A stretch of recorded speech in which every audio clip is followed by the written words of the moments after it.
Excuse me, sir. How did you get rich? I sold my first company for 30 million. I just sold my last one for many hundreds of millions. So you're rich. Oh, I'm not rich, I'm wealthy. Guys, the time has come. I'm headed right now to walk over and interview the legend, the business mogul from Shark Tank, Robert Herjavec, to figure out how he built and sold his company for tens of millions of dollars and how you can become rich, real money rich, just like him in today's world, and the secrets that he took to become wealthy. Let's go meet him and go see what he has to say. Come on. Robert, how you doing? It's a pleasure. Likewise, I'm happy to be out here. Thanks for coming to meet us, man. Here's the thing. I got one rule. No holding back. I want you to give them the secrets to becoming wealthy. Okay. Can we make that happen? Got it. Who am I here with today? Robert Herjavec from Shark Tank. For those that don't know, what industry did you decide to pursue a career in? I'm one of the biggest people in the world in cybersecurity, and now AI. But you've been in the business since like 1990 was when you started your first company. I've been doing it for a long time, since I was 21. That was earlier in a time where there was a lot of doubt about the internet, about the future of cybersecurity. What did you see early on that made you want to pursue this business? You can get rich by following a trend. You can get wealthy by creating a trend. So I got ahead of the cybersecurity internet world. Did you come from a lot of money? No, man. We were like very melodramatic. I came to Canada on a boat. My parents crossed the border in the middle of the night. I mean, it was just a classic rags through riches story. So what was your turning point to financial freedom? Great question. Cuban and I had this conversation one time, and Cuban said when he was 12 years old, he wanted to be rich. When I was 12 years old, I didn't want to be poor. That was my motivation. I think in life, you're either highly motivated, and I wasn't, or really bad stuff happens to you and you gotta make a decision. Either you accept your life or you change. Nothing changes if nothing changes. Nothing changes unless you change. I love that. That's a bar right there. If you're not willing to do something different today, you're gonna lead the life you had yesterday. That's fire right there. So throughout your career, what was the most amount of money you made in a single year? 500 million. But that included the sale of a business and capital gains. On income basis, I probably 18 million. But here's the key. You can get very rich making income. It's very hard to get wealthy making a big income. You got to have capital gains. You got to build something of value that you can sell. Have you ever been fucked over in business? Oh my God. My first company, I had this lady who worked for me. She quit and then she started crying. And I'm like, oh my gosh, I'm such a great boss. She's sad to leave. She says to me on the way out, your sales manager has a company on the side and he's stealing from you. He's bringing one order in and then putting another order into his own company. He was literally stealing from me for a year. I had no idea. How do you deal with that when you find a cancer in the company? How did you address that at the moment, or maybe something you learned from that if somebody's dealing with a similar circumstance in their business that they're running? Barbara told me this a long time ago. People assume when you're successful that you don't have bad days. Barbara said this to me. The difference between successful people and others is how long they wallow in misery. So what did I do? I felt really sorry for myself. I cried. I mean, I swear to God, I cried. I'm like, oh my God,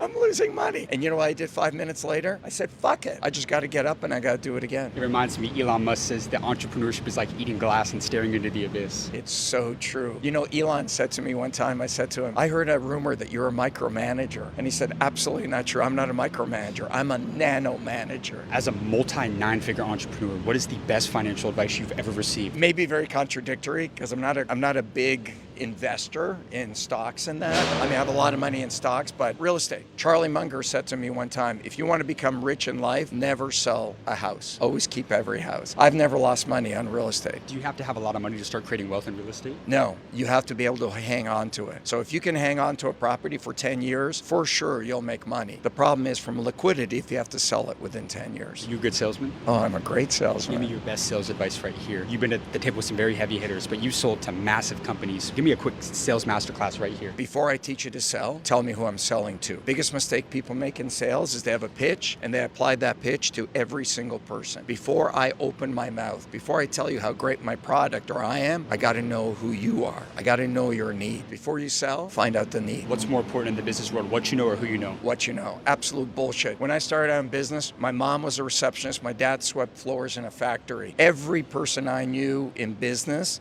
said this bullshit advice to me. It's not what you know, it's who you know. And in order to make money, you need money. I was screwed. I was 23 years old, starting with nothing. If you don't know anybody, you got to become the person other people want to know. Because successful people aren't just going to go spend their time with somebody. I always like to say that you want to network with successful people to become successful. You want to network when you provide something of value. Build your own brand. Other people will come to you. Among yourself and the most highly successful people that you study and know, what is that one trait that they all have in common? Obsession. Obsession, absolutely. Motivation is easy. Passion is easy, but all that stuff fades. Obsession lasts. I've never met somebody ultra successful who doesn't absolutely love what they do. They're a little crazy. Oh yeah, you got to be a little crazy. Is- You have to have the ability to see not the way the world is, but you have to have the ability to see the world for what you want to make it. And that's either obsession or you're just crazy. Is it safe to say that you've lost your mind a little bit? Oh yeah.